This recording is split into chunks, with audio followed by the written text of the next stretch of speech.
Welcome back to Shorted Stories. Today it's about the Pact, where ghosts or other demons live in your own walls and get you at night. Buckle up and let's go.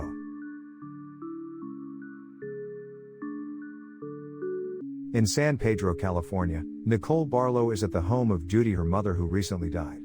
She calls her sister Annie to try to convince her to come to their mother's funeral. They argue too. She video calls her cousin Liz on her laptop, to whom she has entrusted her daughter Eva to babysit. The connection is bad. Eva tells her mother that she can hear her, but has no picture. Nicole moves around the house with the computer to try to improve the video link. In the kitchen, Eva tells her that she sees her, and asks her who the figure behind her is. The video link is broken. Worried, Nicole turns around. The closet door behind her is open. She enters the dark closet and disappears. Annie arrives on her motorcycle, parks in front of her mother's house and enters. She notices that her sister Nicole seems not to be in the house. She tries to call her on her cell phone. She hears Nicole's phone ringing inside the closet. She opens the closet and retrieves the phone. Then she goes into a room where she hears a strange noise. A small box is spilled on the floor next to a picture and a bunch of keys. That night, a nightmare wakes Annie up. She gets up because she has heard strange noises. She discovered the refrigerator door open and some food on the floor. She hurt her foot by stepping on a piece of glass from a framed photo that had fallen off the wall in the hallway, the glass shattering as it fell to the floor. She picks up the photo of her young pregnant mother, and notices that the photo is folded in half. Unfolding the photo, she discovers on the right side that was hidden, a pretty woman she doesn't know, wearing a flowered dress. The next day, Annie goes to the church building to see her mother in her coffin. Annie has ocular heterochromia, one of her irises is blue while the other is green. When she goes out into the hallway, her cousin Liz joins her. She introduces her to Eva, whom she has never seen before. Liz and Eva come to keep Annie company in the house. Liz notices the green cross Annie is wearing as a pendant. Annie explains to her cousin that because their mother raised them in a strict and authoritarian way, she left when she was 16 and never wanted to see her again. At night, Annie dreams of a shirtless man sitting on a bed with his head in his hands, crying. Her cell phone lights up and shows an address on the map, 5550 Grosvenor Boulevard. Liz is awakened by a noise. She gets up, then goes back to bed, leaving the bedroom door open. She wakes up again and sees the figure of a man in the corner of the room. Annie, who is sleeping on the couch, is awakened by a noise and gets up. She glimpses a figure passing in the corridor. The lights start to flicker. She goes into the kitchen and takes a large kitchen knife from a drawer. She turns on the light in the room where Liz was sleeping and finds that she is no longer there. She is attacked by an invisible presence that throws her violently against the walls. She slashes the air with her knife in vain to defend herself against this invisible force. She leaves the house to go on her motorcycle, but she hears Eva's cries in the house. She goes back into the house to get Eva.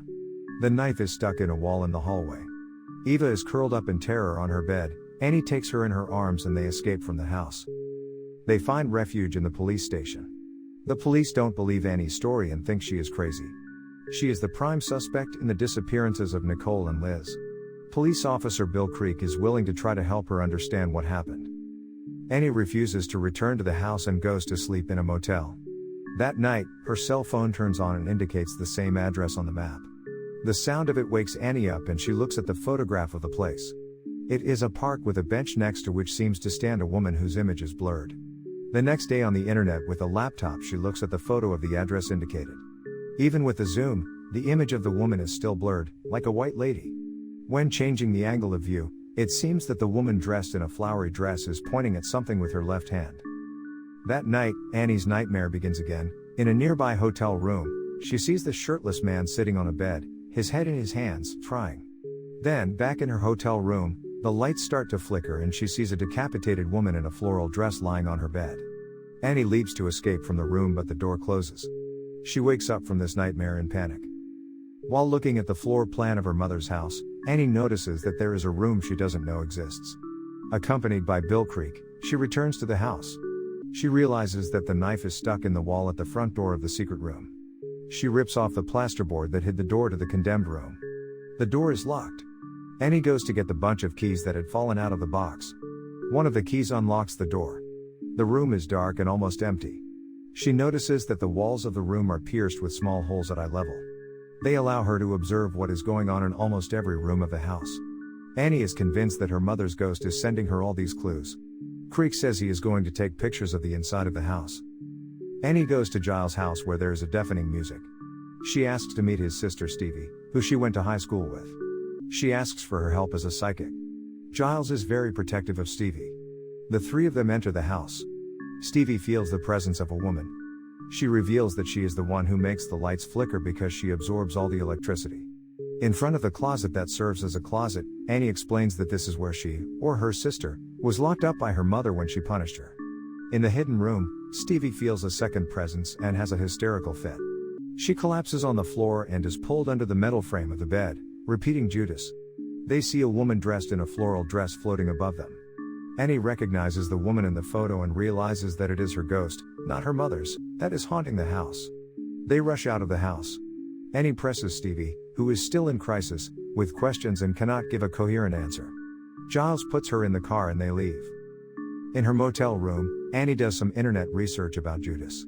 She discovers that this is the nickname given to a serial killer on the West Coast, who killed at least 7 victims from 1975 to 1989, the last one in San Pedro, a teacher, Jennifer Glick.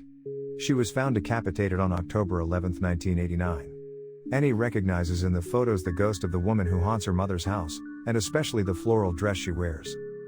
Bill Creek looks at the prints of the photos he took inside the house. One of them is blurry and he notices a halo. In the original photo on the computer screen, he sees that the halo is in the shape of a hand pointing to something in the house. Annie goes to the address on her cell phone. She recognizes the place where the folded photo of her mother, who is pregnant, was taken.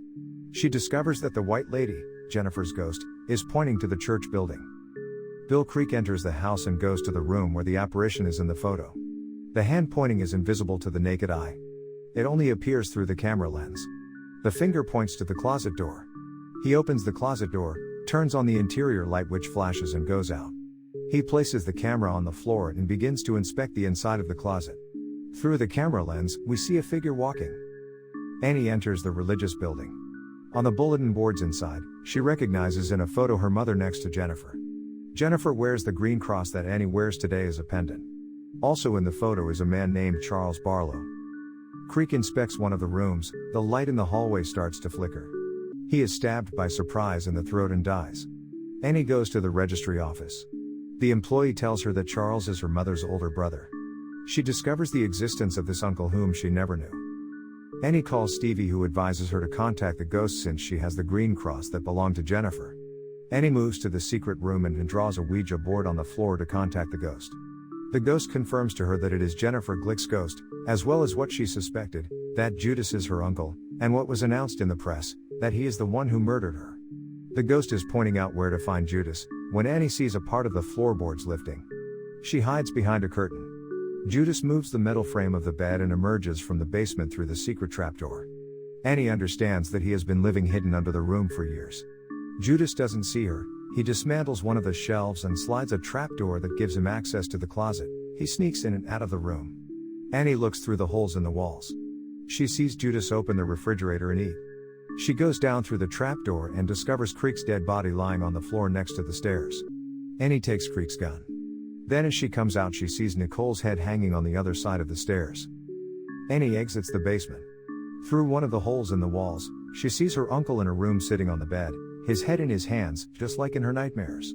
She drops the magazine of the pistol on the floor, the sound alerting Judas.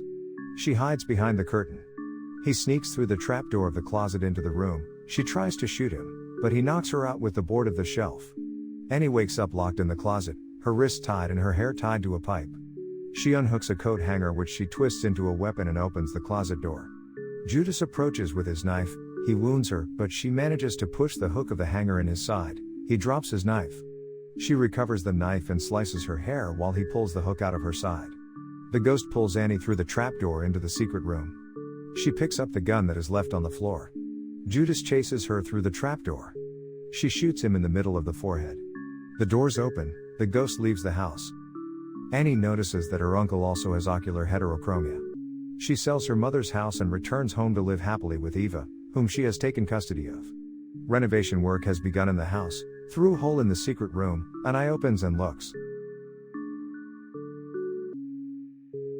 You thought this was exciting and cool? Then subscribe so it's shorted stories again soon. Movies tailored to you. See you next time.